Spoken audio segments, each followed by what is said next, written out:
JB? Yeah. Live streaming.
Yeah, we're still 15 seconds back.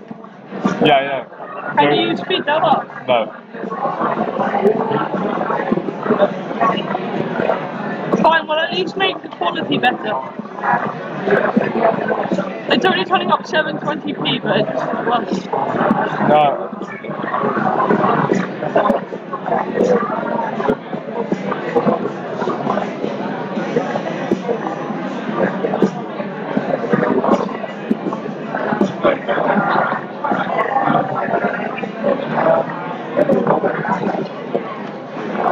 The sound quality is atrocious. How bad?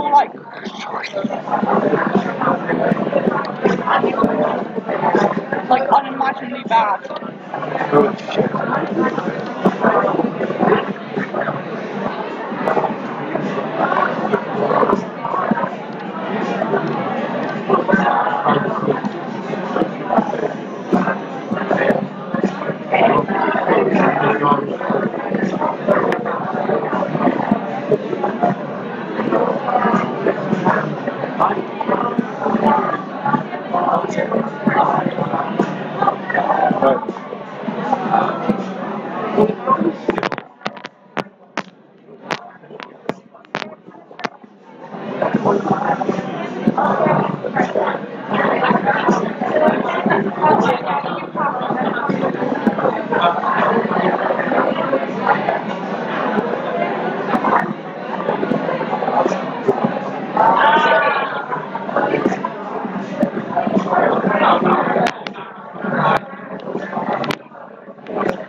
It's not worth the embarrassment.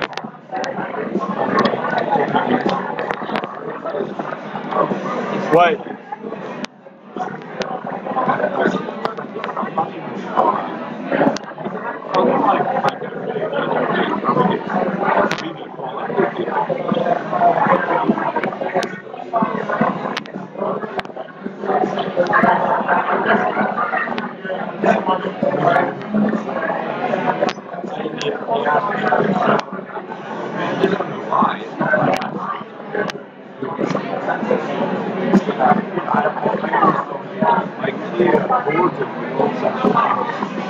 Really to see.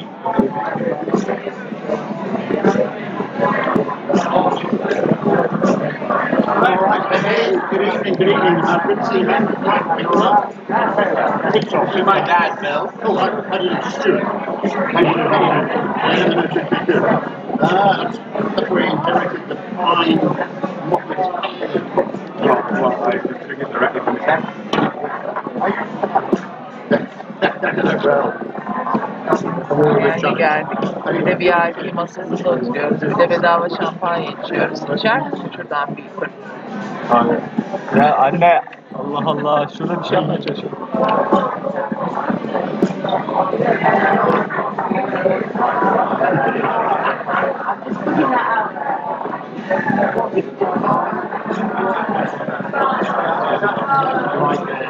Right on that side of the stage. No, on that side of the stage. Alright.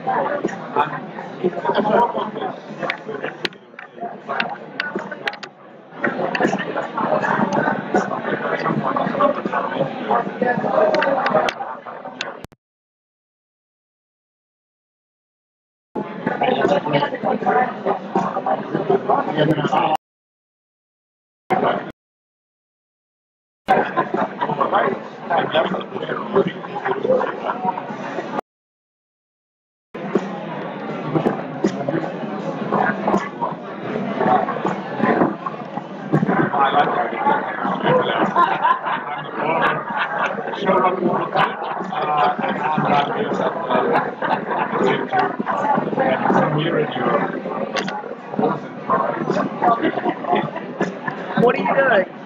I'm just checking the sound. Let's get in. I'll show you the sound. I have it on YouTube. Yeah, I know. I'm trying to get it so it runs off one of these. Who the hell are you talking to? A guy. What does he know? Because we're screaming. Huh? We're screaming. Oh, is he, are you like, is he technical assistant? No.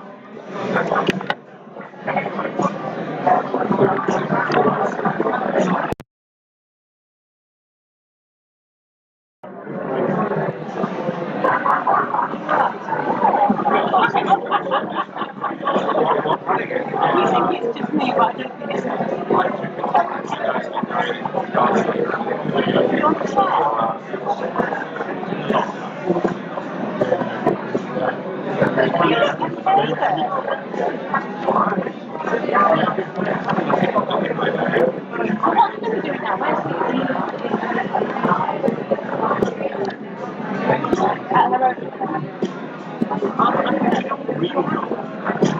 No, there is no. He was.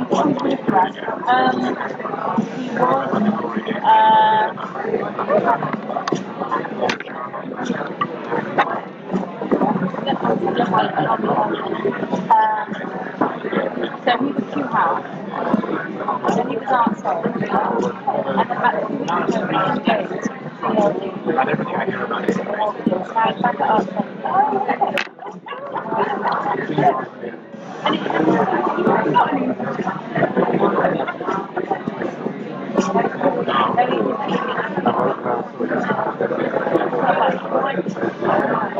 I didn't see something yesterday.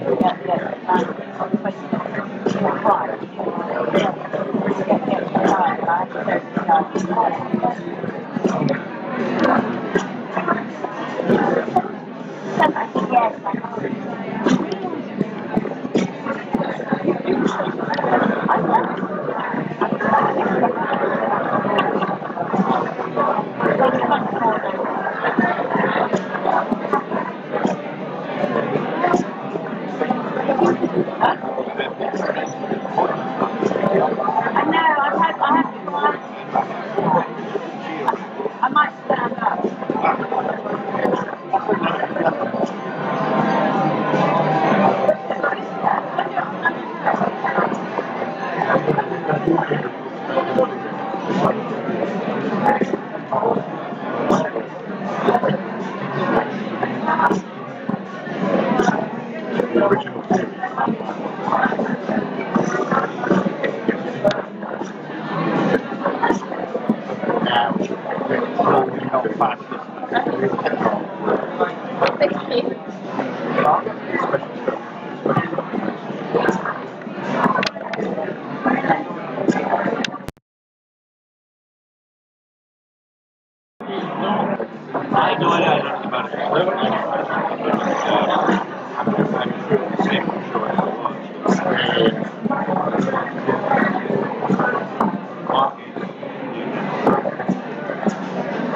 See that a few years ago, I think it's the British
So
is that charging the camera as well? No, that's creating content. So that's LiveStream now. Will it not die? I have another battery, so when it dies, I just stop it. You have to have XT card. Like it's size. Yeah. Nice.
Just as bad.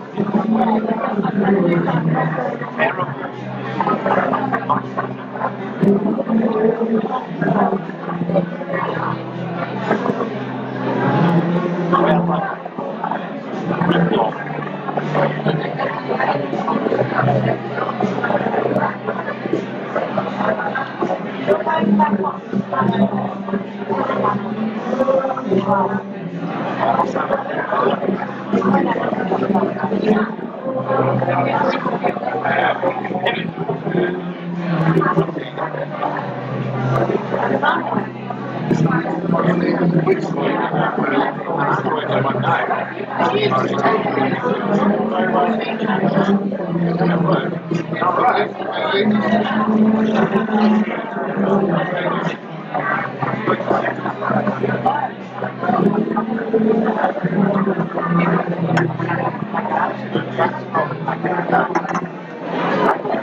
Ladies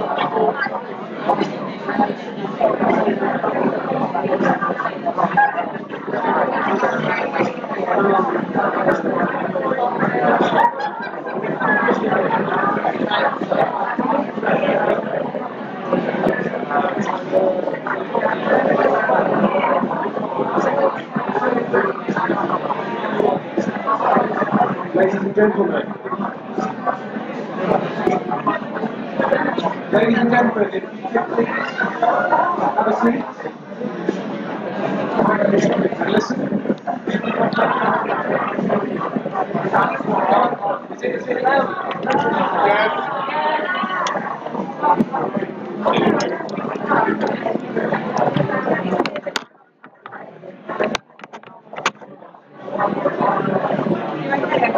Well, listen. Ladies and gentlemen, that's better. Welcome, everybody, to the second annual Barnes Film Festival. I'm Sam Collis, Festival Director, and I'm proud to stand in front of you here tonight to tell you about the amazing programme that we have ahead of us this weekend.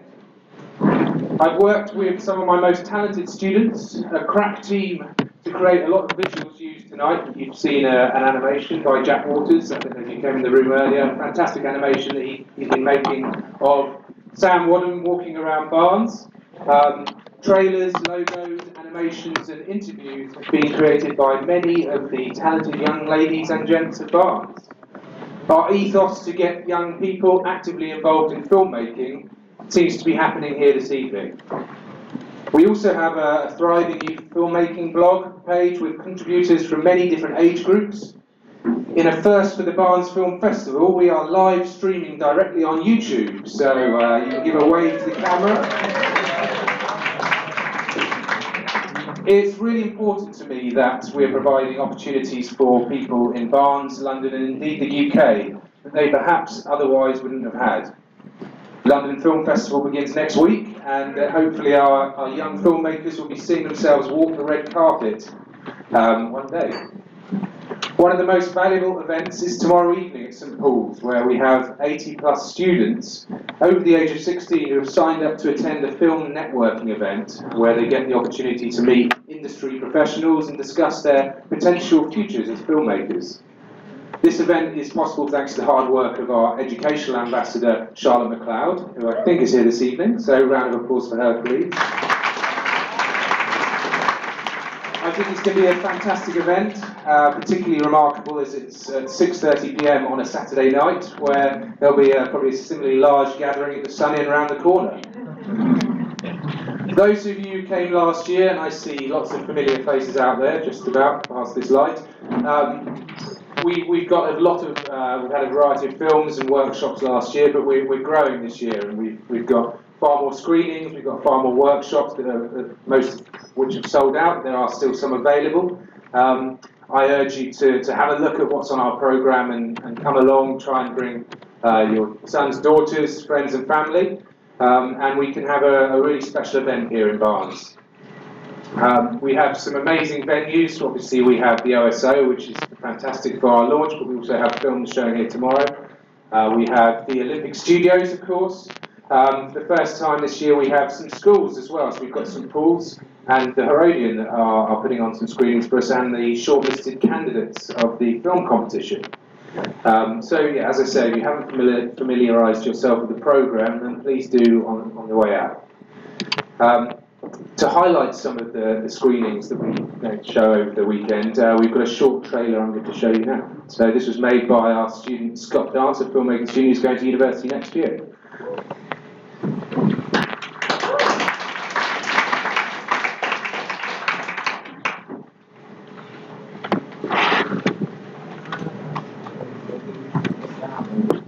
Riding around, grabbing you were a bird. Riding around, grabbing you getting suddenly. Riding around, grabbing you were a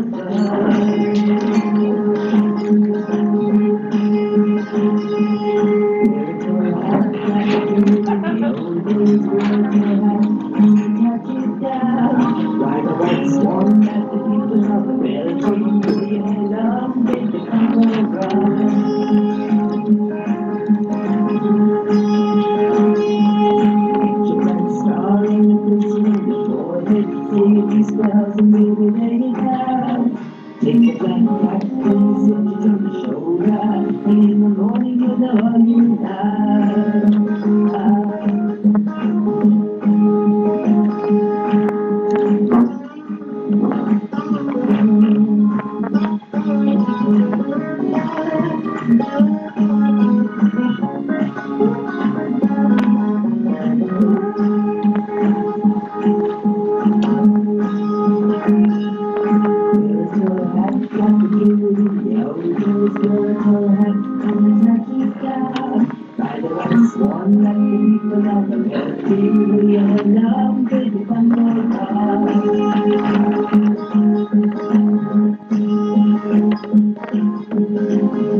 the store there for our film festival, made by another student from Emmy Ben High. But we'll show you later on a clip of all the films we're showing. Our competition has been even more high quality entries. We've got some amazing prizes on display this year for our winners from Sigma, Sennheiser, Adobe, Film Debate and Polaroid, as well as some amazing work experience with Twickenham Studios and the Farm, an editing house in Soho. Our competition will be judged by industry professionals from BFI up to Merman Productions and Film 4 to name a few. What an opportunity for all our young entrants. The winners will be announced here at the OSO on Sunday, so if you're free on Sunday afternoon at 5 o'clock, we'll be showing the winning prize for each of the 3 categories. With that said, I wanted to play you a trailer of our winning film last year from the 19 to 25 category. It was made by a young student called Liam, who made the film an animation, and it's been sold out all over the world in festivals. DFF was the first festival he won the award at, and it's gone on to really take on the festival scene. Our esteemed panel of judges were clearly not alone in thinking it was a fantastic film. I believe he's now working on an animation for Ralph Lauren in Brussels, so he's flying in tomorrow to do an animation for our youngsters, an animation course for our youngsters. So it just shows that a festival like this can really help people push forward in their careers, and hopefully the entrants tomorrow should get similar luck. So we can have the trailer of VERTUE.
Animation, and I urge you to watch it if you haven't seen it yet. It really showcases the strength of this festival. So thank you all so much for coming tonight to support us. It's been a lot of hard work to put on such an event. We've been working tirelessly for the last few months. I must admit, had a few beads of sweat watching the tickets kind of go up slowly, but we've now sold out a lot of the events. There are, as I say, still some available, but it's looking like it's going to be a really popular workshop and film festival. It's all worth it to see you standing here tonight, getting behind our event, but I must thank the team of volunteers who have really supported the event and spent a lot of their time, their evenings, their weekends and their holidays putting this all together. We're really proud that it's a local event with local businesses supporting. We had some lovely food from Feasts, who are just across the road, which is delicious. And other local businesses have provided prizes for our raffle, which we'll be doing later on. But I'd also like to thank mostly our sponsors, Barnes Community Association, Redshift, UK TV, Avalon, View and Film 4, without whom this just wouldn't have happened. But mainly to our lead sponsor, the European Nature Trust, who we'll hear from now.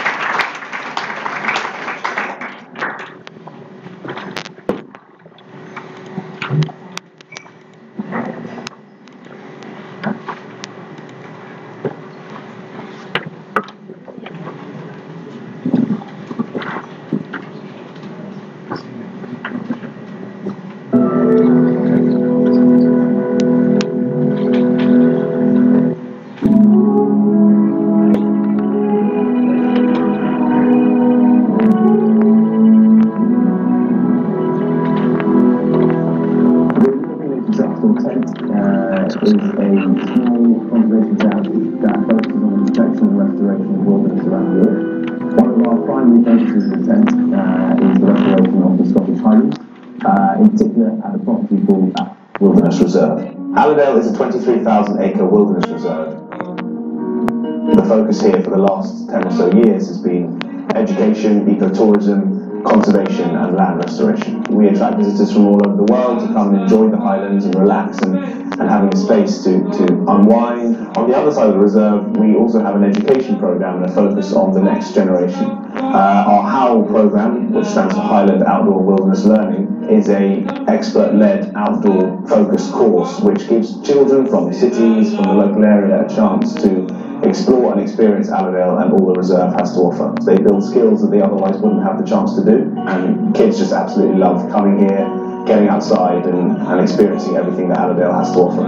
It's a massive gap, I think, in a lot of people's lives, particularly young people and adults, you know, and I think to have the opportunity to be somewhere beautiful, be in a wilderness environment and actually get rid of some of that stuff, get rid of your phones, get Wi-Fi and social media, I think it's actually really refreshing and good for us. I think it's very important for kids to, actually contact the real world, the outdoor environment, the local ecology of these kind of places. It is essential that we all are able to use computers, but you do need to set it down and actually invest in the real world and the outdoors and actually see how important that is. Allerdale is an example of a conservation project which marries tourism on the one hand and then strong conservation principles on the other. We really think that this is the future of conservation. People being allowed to come and enjoy conservation projects, to enjoy the wild. It employs people from the local area, but also gives people these never-ending experiences that live with them forever. Selfishly, we are the European Nature Trust, and when people think of conservation, they think of Africa, they think of Asia, they think of the Americas, and while these hugely noble and worthwhile projects do have all the limelight, Europe is a massive conservation priority. Across the continent there is some amazing work going on, and engaging the youth in Europe, in London, in cities, is a huge step forward to helping save those conservation priorities.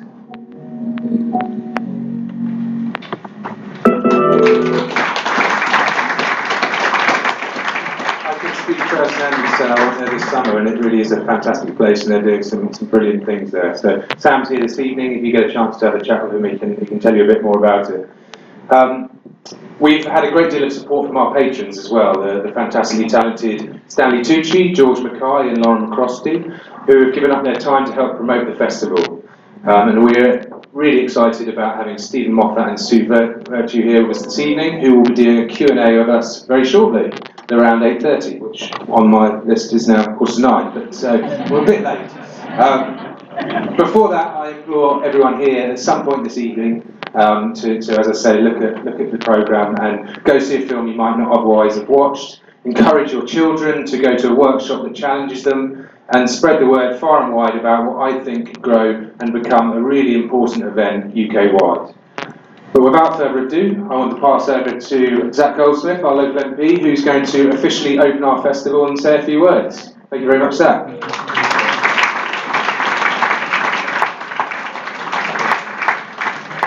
Thank you very much. We're so late. It's not my fault for the first time today that we're late, so I'm going to be very brief. I want to thank Sam with words that I can hardly find for the work he's put into this, and it's so extraordinary what he's created in such a short period of time. This is the second. Last year was inspiring. I really enjoyed the tiny role you played last year. I was inspired by what you did. The theme, if you remember, actually so many more people here tonight, but those of you who were there last year were the green theme. Is it right? I'm holding it. No. It was a green theme, which is about the most important theme there is. But you've gone a step better this time with the blue dot, which is basically the green theme wrapped in something blue. It's very cunning what you've done. It's still a green theme. It's a blue dot which is based on the image of our planet taken by the early astronauts. That tiny, fragile, precious, vulnerable, extraordinary, magical Earth that we're very lucky to live on. And it allows the 50 or so participants to interpret it in whatever way they choose. There are going to be plain nature documentaries, there are going to be conservation documentaries, but there are going to be others which are more remote, potentially abstract. I know I just talked to Connor, who's one of the competitors, who's made a film about terrorism, looking in from the outside at something which is so hard to understand, trying to make sense of it in the documentary that he's produced, and some of you will be judging tomorrow. So this is a brilliant thing that you've done, Sam, and I love this festival, but I love it principally, beyond all the messaging and the green theme, which I adore. I love it mostly because of the opportunities that it is creating for people. The world is changing so quickly, and the truth is the people you teach at school are training for a work life which probably won't exist by the time they enter the workforce. It's impossible to know which jobs that people are looking at today as kids are even going to exist in 10, 20, 30 years' time with AI and robotics and the rest. But the one thing we know is that people are always going to want creativity. It's just part of our nature as a species. We will crave creativity. We want storytelling. We want to understand the world. And that's what this is about. And the truth is, there are probably thousands, maybe millions of people out there who are good at telling stories, who have extraordinary creative ability, but they don't even know it. So this program is about helping find those people, giving them a platform, bringing them into a sector where they can flourish and do great things. And communication is so important, particularly around the environment. The environment is dressed up in a language which is so off-putting, so cold, so statistical, so abstract, so uninspiring, so many parts per million of carbon. We're talking about life and death. We're talking about the viability of the planet that we live on. But you wouldn't know that listening to the discussions we hear from the experts on the environment. I remember when Kyoto, slightly off-piste here, but I remember the Kyoto Protocol just before it was signed, and all the delegates were there and they were talking, some of them were bickering. In those days we didn't have Donald Trump and the Australians were playing by the rules and everyone seemed on the same page. It was a happier time in many respects. And you had the Australian delegate, he went through his thing, climate change, he said, you know what? It's time we just got on with it and stopped playing the silly buggers. And the Japanese interpreter who was translating to the best of her ability said, it's time we stopped playing. There was a pause. And she said, laughing homosexuals. Couldn't think of how to translate it. And there was total confusion and pandemonium. But I guess that illustrates, in a way, how difficult it is to communicate these incredibly difficult issues, but also how important it is that we learn to do so. So Sam, thank you for what you've done. Thank you all the sponsors. This is an extraordinary initiative. BCA, Barnes Community Association.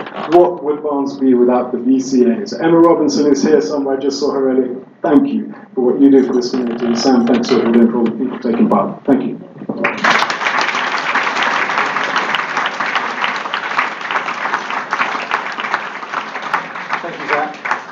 So we don't have a ribbon or anything, but I guess I'd like to say that the festival is now open. We're officially open. If you'd like to have a small comfort break, we'll pass over to Naomi, who's going to interview Stephen and Sue. But we'll come back on the stage in about 5 minutes, so don't go too far. Thanks very much.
barely hear any of that.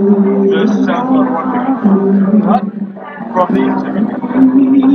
Whoever's speaking the microphone, you can barely hear it in the back. Oh, I'm just working on the... Do you guys speak to around the actual PA in here? Luca? Yeah. Where's Luca? There's Luca. Back to the room. Did you feel how I feel? River running free.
Ladies and gentlemen, if you could take a seat, please. I'd like you to put your hands together, please, for Naomi, who's going to introduce Stephen and Sue Moffat.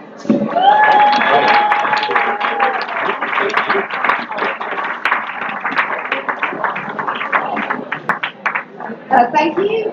Do we have any Doctor Who fans in the house?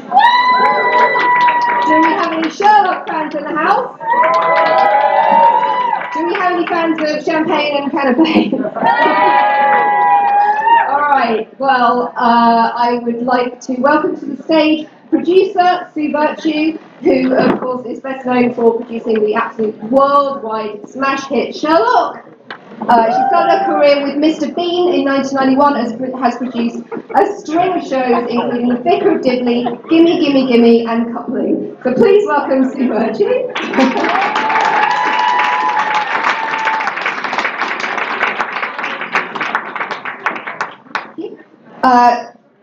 Stephen Moffat started his career with Press Gang in 1989. He was the creator of Coupling and the aforementioned Sherlock, and is currently, but not for very much longer, the writer and showrunner of Doctor Who. Please welcome to the stage, Stephen Moffat.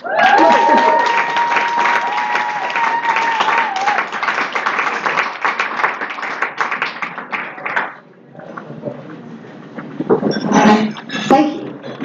Now we have two mics, so I have to share them. Yeah, that's very sweet, thank you. As the Barnes Film Festival is a film festival encouraging young people to take their first steps into filmmaking, I wanted to ask what your first jobs were and what lessons you learned from them. Who is it on?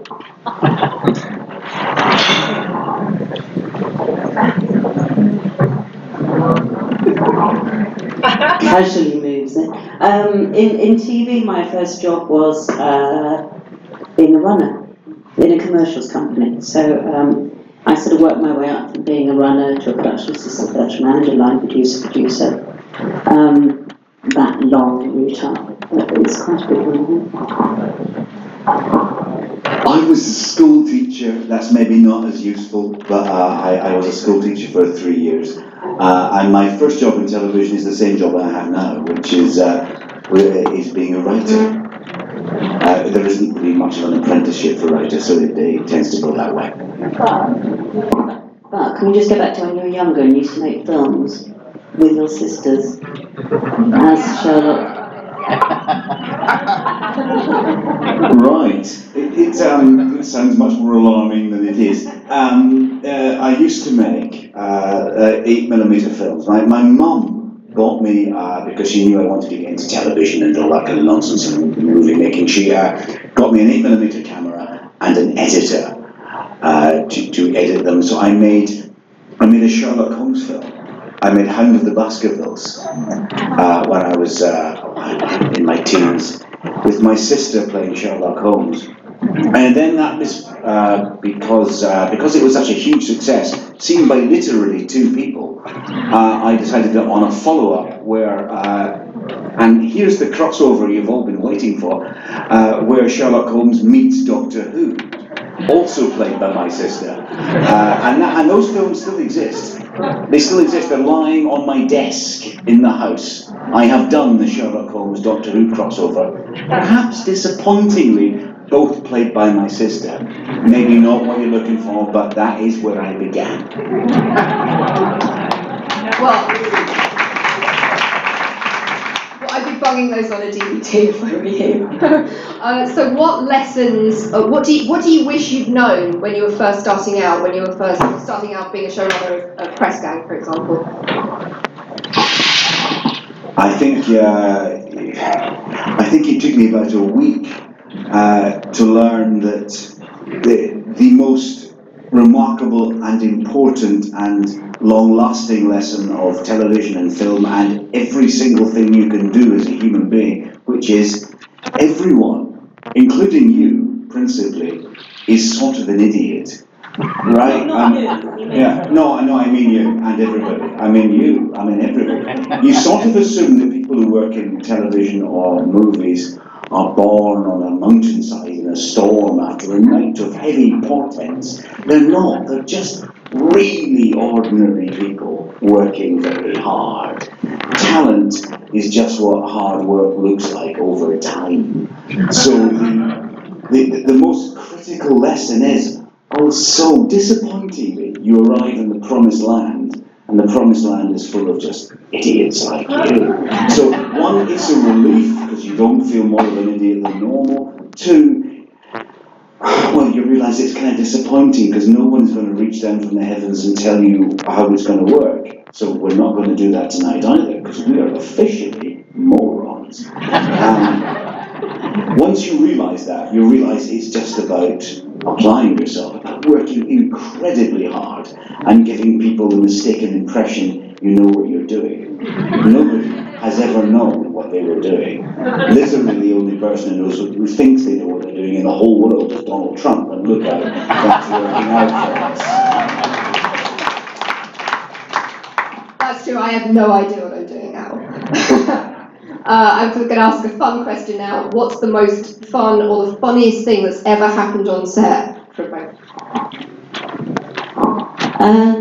Well, on Sherlock, I think it was probably Benedict. I don't know how many people have seen it, but in the sheet, when for us, he just got tied up in the sheet and he had nothing, and he just fell over.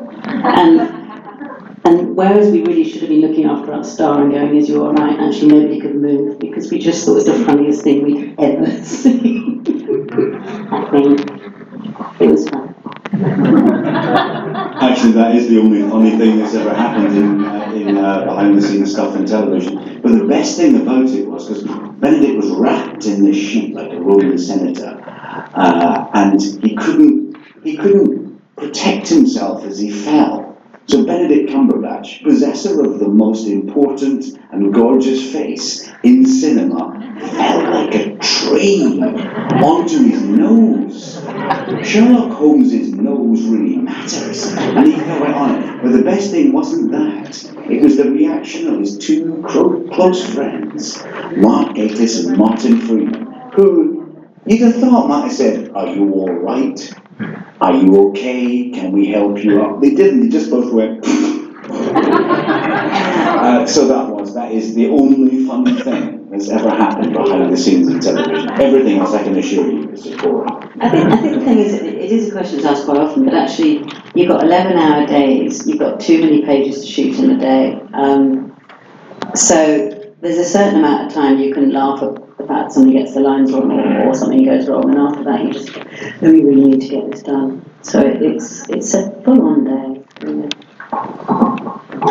This is a question I ask everyone. and I feel like I usually interview for audiences of writers, so I don't know how much use this is going to be. What is your biggest failure? What has been your biggest failure? Now, this is a very good question for people who are working in the industry. I would need notice to rank them. I've had so many, I don't know if I can choose the most perfect failure easily. There's quite a few. I suppose my most public and humiliating one, and you may disagree. If you want to join in later about my worst failures, you can, was I did a sitcom called Chalk about school teachers, which became for quite a long while the absolute benchmark of shit sitcom. It really was. People would cite it while shaking their heads and saying, all comedy is doomed. I, at that time, had started going out with Sue. We just met, and we were just together, and I was trying to deny what I did for a living because all her friends were successes in TV comedy. And during that period, people were in for a sort of course at the BBC, and on the big whiteboard, it's a thing that we used to have before technology was invented, there were 3 shows cited. There was Men Behaving Badly, produced by my future mother-in-law, VERTUE. There was The Vicar of Dibley, produced by my future wife and then girlfriend, Sue VERTUE. And then a line, and under it, Chalk. 2 of these were sources of inspiration, and one was a warning tale. So that was kind of humiliating. Also, my mum told people that I was ill when I wrote Chalk. He was ill then. I said, I wasn't ill for 2 years, Mum. I said, you were. So, that's my most important. Now I'm about to hand it over to Sue, who has literally never had a failure. So this is going to be awesome.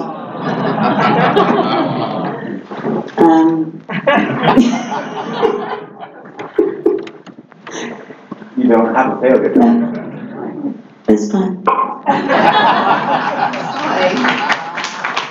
I think it just goes to show, I just realised that I messed up in introducing you. It should have been Stephen Moffat OBE. Yeah, so it just goes to show even people who have achieved these hallowed heights have their failures from time to time. Yeah, absolutely. I just want to say something about failure though, because obviously we do things that nobody really noticed we've made. I've made series that people haven't really noticed that've been fine, but it takes as much work to make a failure, doesn't it? And that's the thing. And weirdly, we pop around places talking about Sherlock and saying what a hit. And what people really should be asking is, and we've said it before, is talking about your biggest failures and what went wrong. And actually, Coupling America, that was quite a big failure. Actually, we got that one. But nobody wants to ask you about failures because they can. That is a very good point Sid just made. You only ever hear from people in this industry when we are fatuous and bloated on a recent success and have the momentary delusion that we know anything, and therefore are more or less useless when it comes to talking to people like that have gathered here. Normally, the learning curve is failure when you really struggle. I mean, so there is a positive side to failing. You have learned something. When you've had a success, you've just become slightly more of a dick. Well, I was just about to talk about your first show, Press Gang, which of course was a massive success and something that was a big inspiration for me. I'm certainly not claiming that that success made you a dick, but what is it like having success so early in your career and being able to create your own show so early in your career? Well, first of all, I have to mention my dad here, who actually had the idea for Press Gang. So he said no. As a father myself, I'd like to say that all children owe everything to their dads. That's a very important principle. So, yes, I owe Press Gang to my dad. What was it like? Well, it was exactly like what I just said. I thought I knew something. I thought I was better than I was. I mean, all of us in press gang were a bit like that. I think the cast would now admit they were a bit like that. We all think, oh, it's easy. You get into television, you make a show, they give you BAFTA, and it's fantastic. This is what life is going to be like from now on.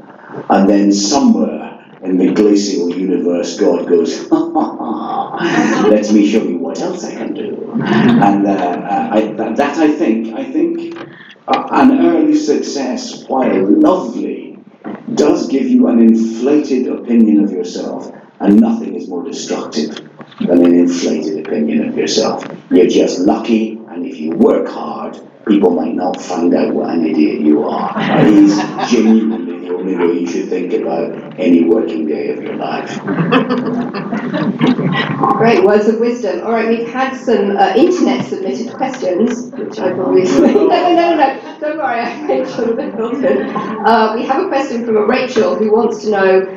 You've obviously written for lots of pre-existing fictional characters like the Doctor and Sherlock. Is there another pre-existing character from fiction who you would love to bring to the screen? Well, yes, because we've already announced we're doing Dracula. Yes, we're going to do, Sue and Mark and I are going to do a version of Dracula. We're going to start, Mark and I are going to an incredibly expensive hotel together to work on it in Transylvania. I'm just saying that, it's very important.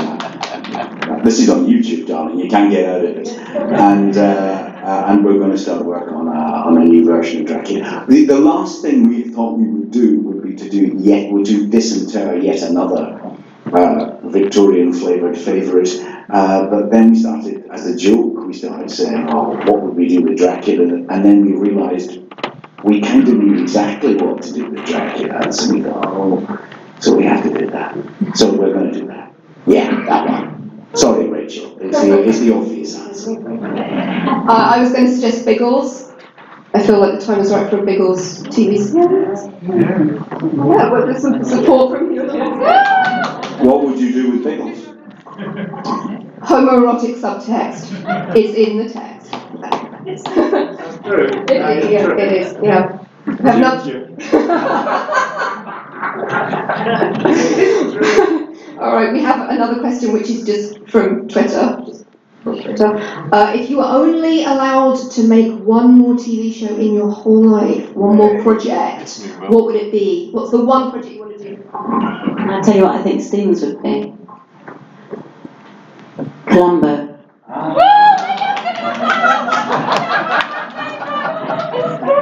I want to do... the only Columbo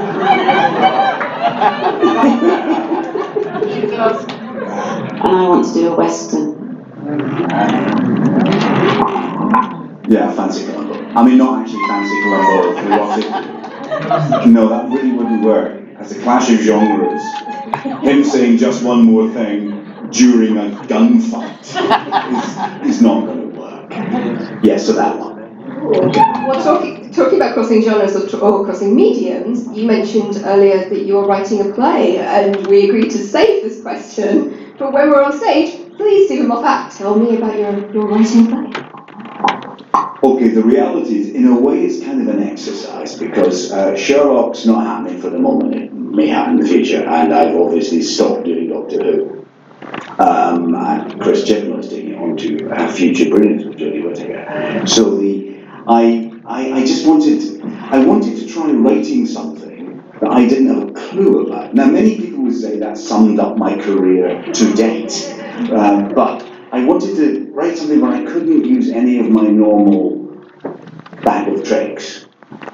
I say bag of tricks, two tricks. I say two tricks. My normal trick, I couldn't use. I was absolutely sort of checkmated into writing in a different way. Now, possibly this will result in me writing something absolutely awful and then going back to writing pulpy nonsense for television. But as an exercise, and as a way of writing something without an official deadline, I haven't been commissioned by anyone, but I'm actually working without knowing there's a production team saying, dear God, he's later than ever. I'm quite excited about doing that. Yeah, I mean, this play may never turn up because people might read it and say, Christ, Please go back to writing aliens and crimes. But I'm trying that. It was very sweet actually, because when you said you're going to do it, and on Facebook you just basically went out going, has anyone got any good templates for plays? I don't know how to write. And they kept sending them in, all their plays and things like that. And then you made your own. Anyway. Well, send it to the Barnes community players, we'll put it on. Alright, so I have one final question and then we'll throw it open to the floor. What excites you the most as a viewer?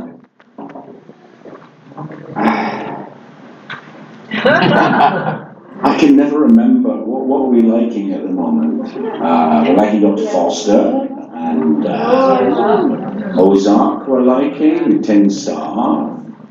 That's good. Can I tell you a very sad story about Game of Thrones? Yeah, is this going out on YouTube? It is, isn't it? Right, Joshua, bad luck.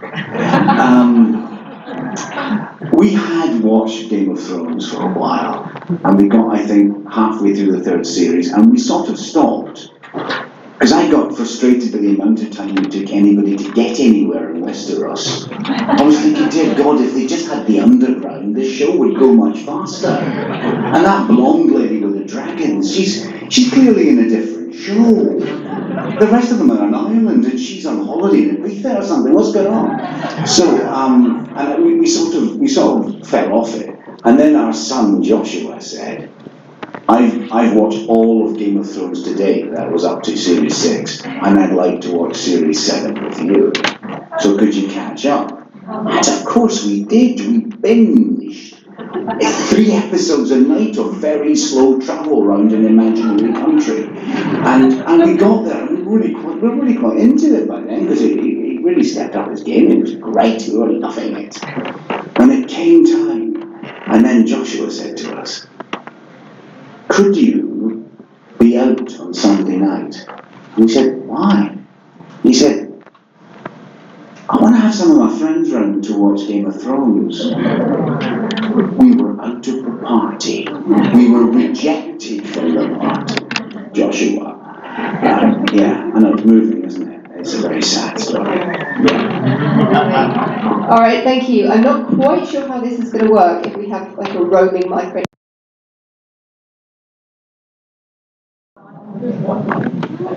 That one. Oh.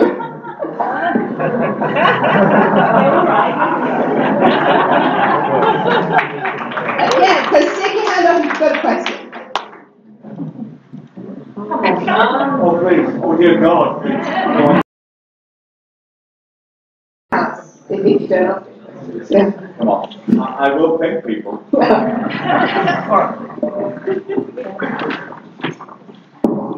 Thank you. I really liked Chalk, and the bit with the French teacher conspiracy is literally used in Warwick University French teacher training, which I was unfortunate enough to do for a while. And so there's that. I'm sorry. We did talk about failure earlier, and I was just wondering, in what sense was that viewed as a failure? It was viewed as a failure because human beings didn't like it or watch it. Slightly hard. You did, and it is thrilling for me to finally meet the audience. I had no idea that you were coming tonight. If only we'd known your address at the time, we would have mailed you the tapes. So yeah, well, thank you. I'm very glad you liked Chalk. Of course, yeah, that's lovely.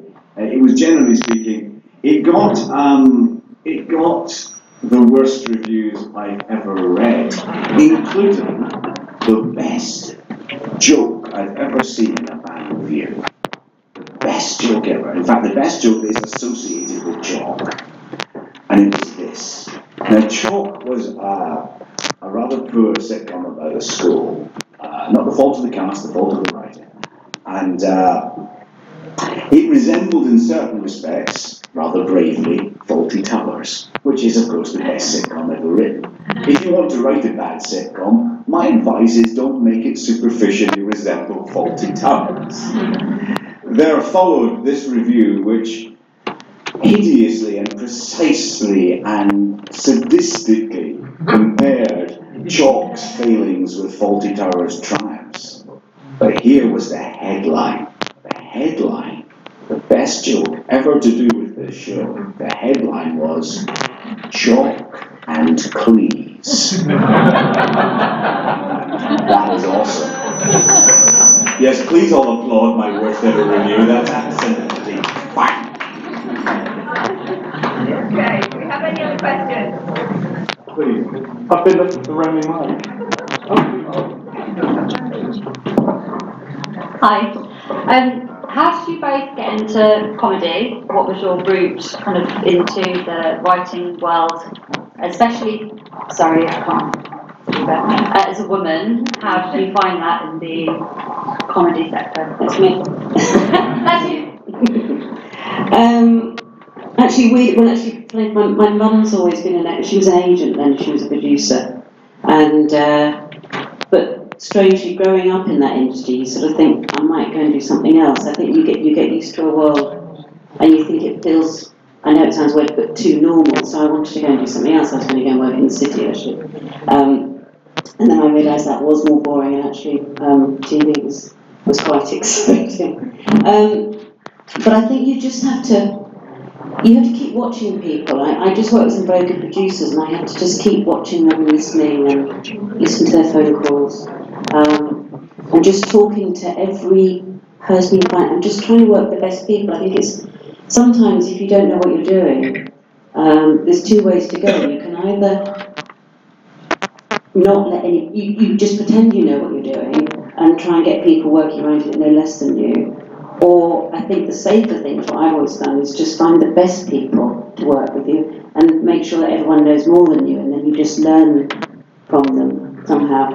So I think, every time I produce something, you mostly learn by going, I just won't do that again because that really didn't work. And I think you just have to keep remembering that you don't know everything, and you just have to keep working and learning and making mistakes. So it's boring. Like with anything in life, then. Yeah, it is. But I just think it's very easy sometimes to just, some people bluster their way through, and everyone can notice it. So it's just better to be honest, I think. Yeah. That's boring, but good. That's lovely. Do you want one from me as well? Well, can I just first of all observe that the vast majority of the bosses I've had in television, including currently, have been women. That's absolutely true. I remember at one time we were being wrongly castigated on Sherlock for having our first female director in the series 4. When in fact it was our second female director, and I was thinking, hang on, all the producers of Sherlock have been female. The 3 of the 5 executive producers are female. The boss of BBC One is a woman. The boss of BBC Wales is a woman. Everybody's a woman on Sherlock except me and Mark, and frankly, we're girls at the best of times. So television, I think there's a lot of fantastically powerful and amazingly attractive women in television. I still don't know more about that. How I got into television was I was doing Press Gang, which was a children's show but had a lot of jokes in it, and I was really fascinated by the idea of writing a sitcom and how sitcoms were made. And I was working with Bob Spears, who directed Fawlty Towers and Dad's Army and all sorts of things, and he sort of persuaded me to write a sitcom. And I love writing comedy. It's brilliant because you can tell if the audience are awake. In drama, frankly, it's okay if they're asleep. If they're comfy, they won't object. But if people are watching comedy, they expect a bloody laugh, and that is tough. But when you bring it off every 4 or 5 episodes, it's glorious.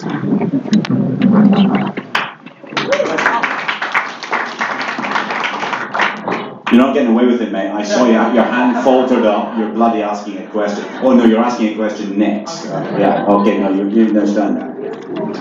Oh no, they're all. It's a forest of hands. I'll make sure you get your question. All right. It's fine. We can grow. It's okay.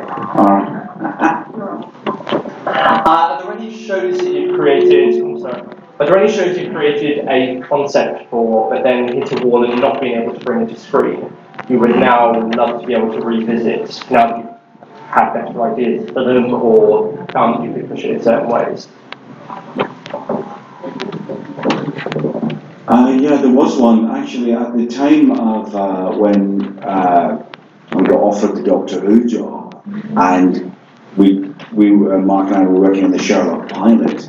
There was another show I had called Adam and Eve, which was powering along, had a very big star attached to it, and a green light, and it was all going, and I was just looking at my schedule and crying and thinking, I can't do 3 of them. So that's still out there, and I reread it not long ago, and I was thinking, it needs a lot of updating, but it's pretty good. So that's still out there. That might happen someday. I did some work on it recently, but then I realised, or rather I didn't realise, my wife told me that I needed to do something newer than that, because I was fatigued by working on shows I'd worked on for a long while. But I think that's going to happen. I think that will happen at some point.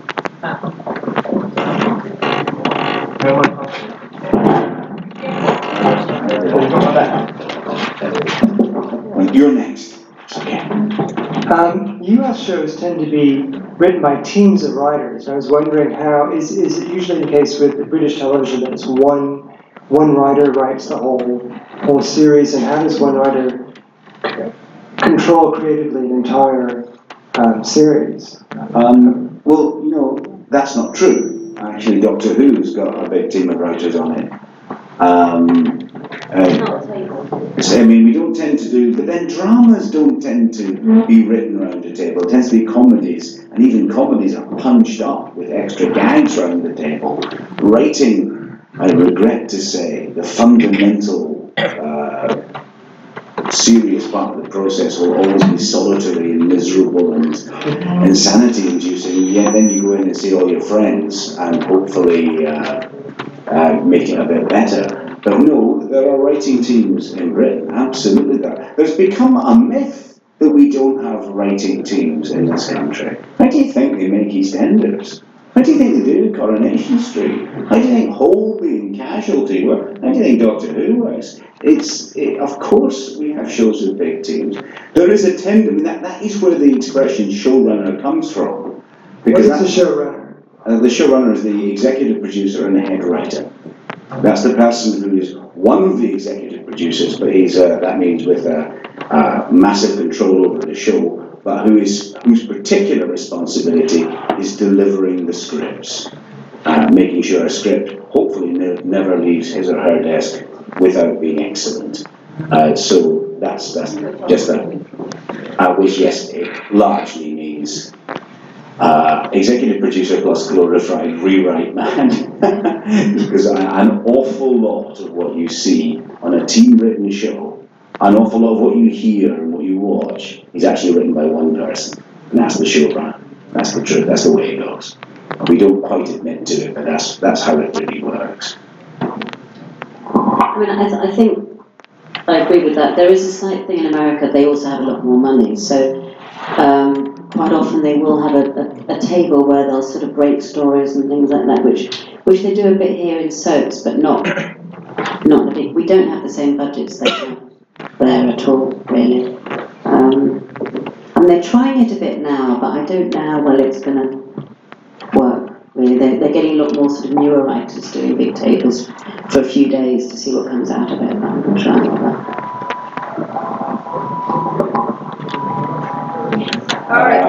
Lady in the red dress was next, and there's one after it. I'm afraid my question is not very clever. I'm obsessed with Columbo. I literally love spending my Sunday afternoons watching Columbo. How would you adapt Columbo to nowadays? Who would you cast as Columbo, and how would you make it? I don't know, contemporary. My husband says that everything that Columbo does, and the way he catches the criminals would never stand up in court. So, Well, first of all, your husband is a baller. Of course, Columbo's case. The fact is, what Columbo does in the last scene of Columbo is explain the prosecution's case against the murderer so that he can go and tell his lawyer. But he's not, I regret to inform, a boring husband. It's not a real story. It's just made up. He's not really boring. I met him earlier. He's lovely. But the other thing is, how would you update it? I don't know who the new Columbo would be. I don't. You wouldn't look for someone to do, because I can tell you as a Columbo geek, Peter Falk is not the first Columbo. He's not even the second Columbo. No, but he is. There was more than it was a stage play. There was another guy playing Columbo. But the principle of Columbo is utterly brilliant. Never mind the details that are adhered to it around it. First of all, the main character is the murderer. That's awesome. That's a clever idea. Columbo is the second lead.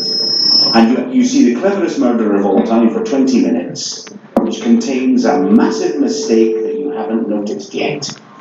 And then Columbo turns up, looking like a complete moron, and slowly deconstructs what he got wrong. And it's utterly brilliant. It is basically Crime and Punishment, but it's fantastic. So that's how you do it. Whether I'd ever be the person to get to do it, I don't know. I think I could do that quite well in my conceited way. But having said that, if someone else does it, I'll just be delighted to watch it. Peter Falk is amazing in the part, but there could be different versions of that. Just as there's more than one brilliant Doctor Who, there's more than one brilliant Sherlock Holmes, there's more than one brilliant James Bond, there could be more than one brilliant Peter Columbo, I got that wrong. Frankly, yeah, and as I keep saying, because I'm a geek, he wasn't the first. He was not the first Columbo. And neither was Sean Connery the first James Bond. I am such a geek. It's a miracle I have a wife. All right, if we have one last question, I think there was a lady right at the back. Put her hand up. Yeah.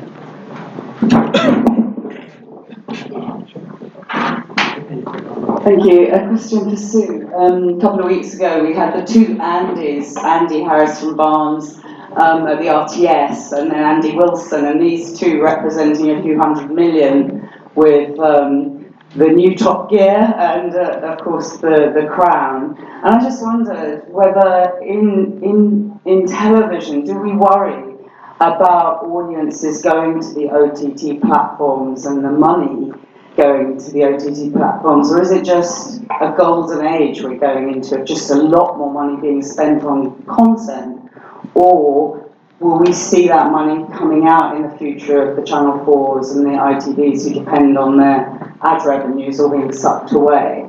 So, I mean, do you see it therefore as this upcoming golden era, or slightly nerve-wracking as to what might happen?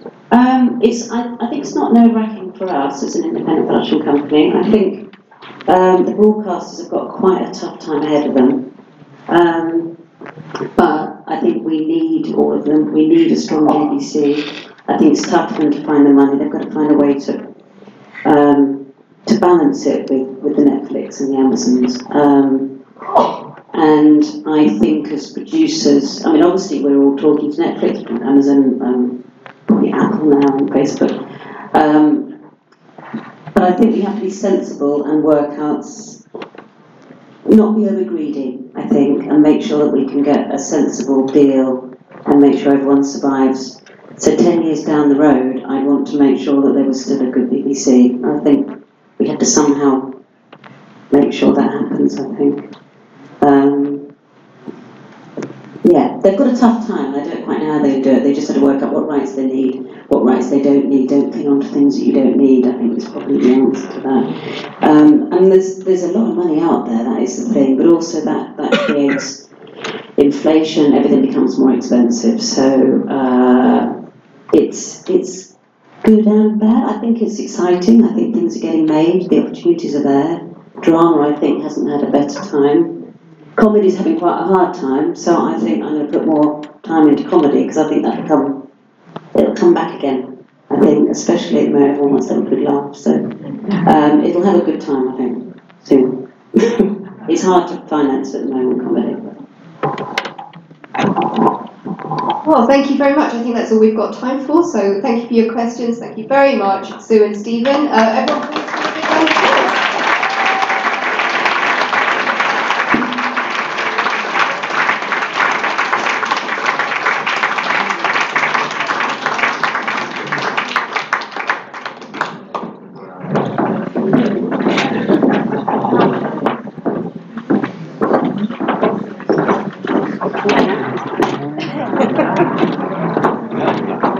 Okay, last thing, guys, before anyone moves outside, we're going to do the raffle now. So you can have your raffle tickets at the ready. I'm actually going to ask my wife to come up and do the raffle with me. She's actually put tonight together, so give her a little clap.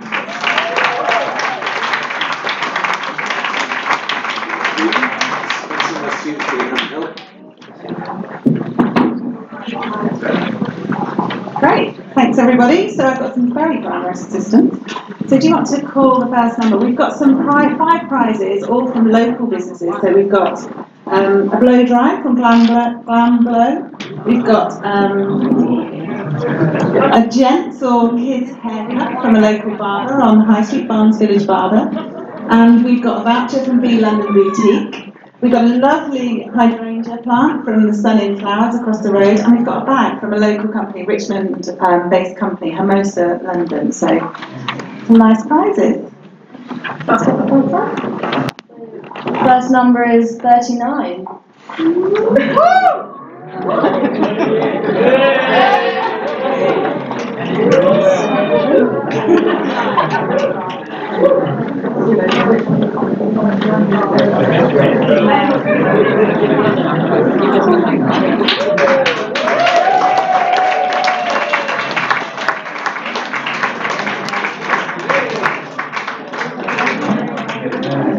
And the next number is 3.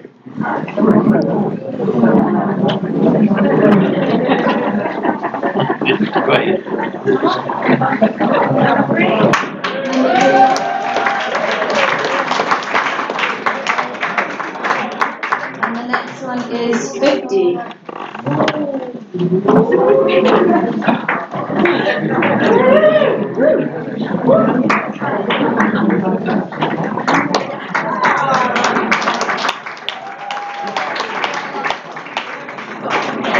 And then 68.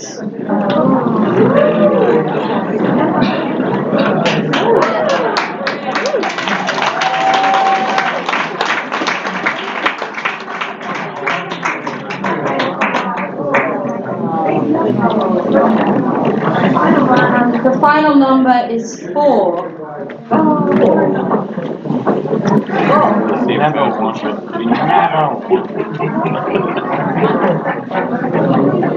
Anybody? Take another. Okay. 106. Yay! Yeah.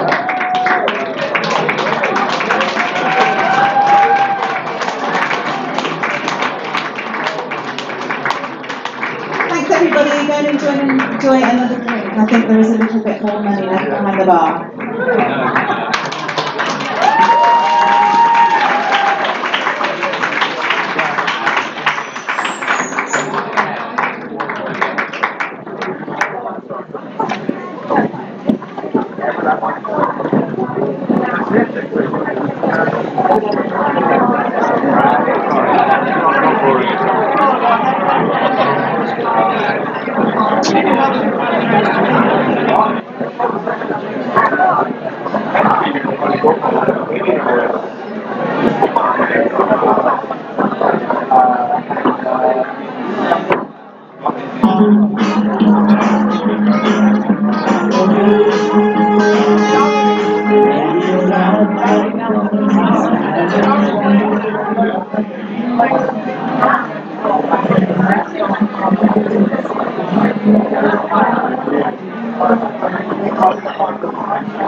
Kaçta geçeceğim?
Good.